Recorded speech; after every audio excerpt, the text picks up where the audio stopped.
Habit number 5. Seek first to understand, then to be understood. Before we can offer advice, suggest solutions, or effectively interact with another person in any way, we must seek to deeply understand them and their perspective through empathetic listening.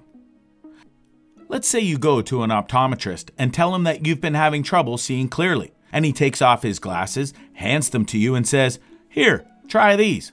They've been working for me for years." You put them on, but they only make the problem worse. What are the chances you'd go back to the optometrist? Unfortunately, we do the same thing in our everyday interactions with others. We prescribe a solution before we diagnose the problem. We don't seek to deeply understand the problem first. Habit 5 of the 7 Habits of Highly Effective People says that we must seek first to understand, then to be understood. In order to seek to understand, we must learn to listen first.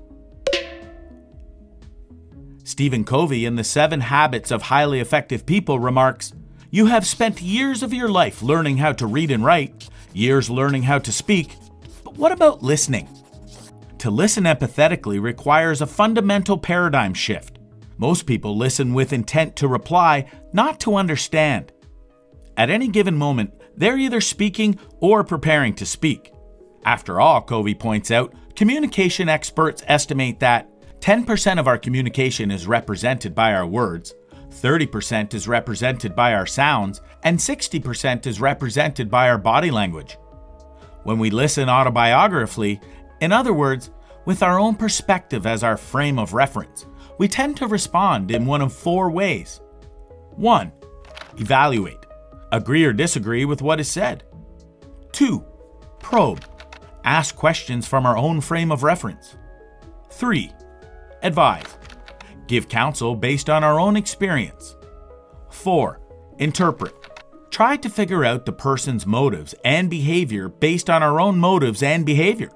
But if we replace these types of response with empathetic listening, we see dramatic results in improved communication. It takes time to make this shift, but it doesn't take nearly as long to practice empathetic listening as it does to back up and correct misunderstandings, or to live with unexpressed and unresolved problems only to have them surface later on. The second part of Habit 5 is, then to be understood. This is equally critical in achieving win-win solutions. Seeking to understand requires consideration. Seeking to be understood takes courage, writes Stephen Covey. When we're able to present our ideas clearly and in the context of a deep understanding of the other person's needs and concerns, we significantly increase the credibility of your ideas. Here are a few ways to get yourself in the habit of seeking first to understand. 1. Next time you're watching 2 people communicating, cover your ears and watch. What emotions are being communicated that might not come across through words alone? Was one person or the other more interested in the conversation? Write down what you noticed. 2. Next time you give a presentation, root it in empathy. Begin by describing the audience point of view in great detail. What problems are they facing? How is what you're about to say offering a solution to their problems? Habit number 6, synergize. By understanding and valuing the differences in another person's perspective, we have the opportunity to create synergy, which allows us to uncover new possibilities through openness and creativity. The combination of all the other habits prepares us for Habit 6 among the habits of highly effective people, which is the habit of synergy, or when 1 + 1 = 3 or more, the whole is greater than the sum of its parts. For example, if you plant 2 plants close together, their roots will commingle and improve the quality of the soil, so that both plants will grow better than they would on their own. Synergy allows us to create new alternatives and open new possibilities. It allows us as a group to collectively agree to ditch the old scripts and write new ones. So how can we introduce synergy to a given situation or environment? Start with Habits 4 and 5 of 7 Effective Habits by Stephen Covey. You must think win-win and seek first to understand. Once you have these in mind, you can pool your desires with those of the other person or group. And then you're not on the opposite sides of the problem. You're together on one side, looking at the problem, understanding all the needs, and working to create a third alternative that will meet them. What we end up with is not a transaction, but a transformation. Both sides get what they want, and they build a relationship in the process. By putting forth a spirit of trust and safety, we will prompt others to become extremely open and feed on each other's insights and ideas, creating synergy. The real essence of synergy is valuing the differences, the mental, emotional, and psychological differences between people. After all, if two people have the same opinion, one is unnecessary. When we become aware of someone's different perspective, we can say, "Good, you see it differently. Help me see what you see." We seek first to understand, and then we find strength and utility in those different perspectives in order to create new possibilities and win-win results. So, what are the key lessons from Habit 6? 1. Make a list of people who irritate you. Now, choose just one person. How are his views different? Put yourself in his shoes for 1 minute. Think and pretend how it feels to be him. Does this help you understand him better? Now, next time you're in a disagreement with that person, try to understand his concerns and why he disagrees with you. The better you can understand him, the easier it will be to change his mind or change yours. 2. Make a list of people with whom you get along well. Now, choose just one person. How are their views different? Now, write down a situation where you had excellent teamwork and synergy.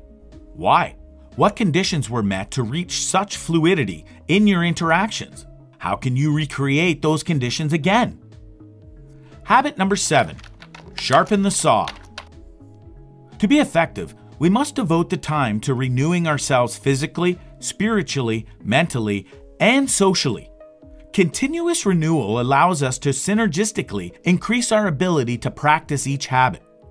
Habit 7 of the Principle-Centered 7 Habits is focused around renewal, or taking time to sharpen the saw. It surrounds all of the other habits and makes each one possible by preserving and enhancing your greatest asset, yourself. There are 4 dimensions of our nature, and each must be exercised regularly and in balanced ways. Firstly, the physical dimension.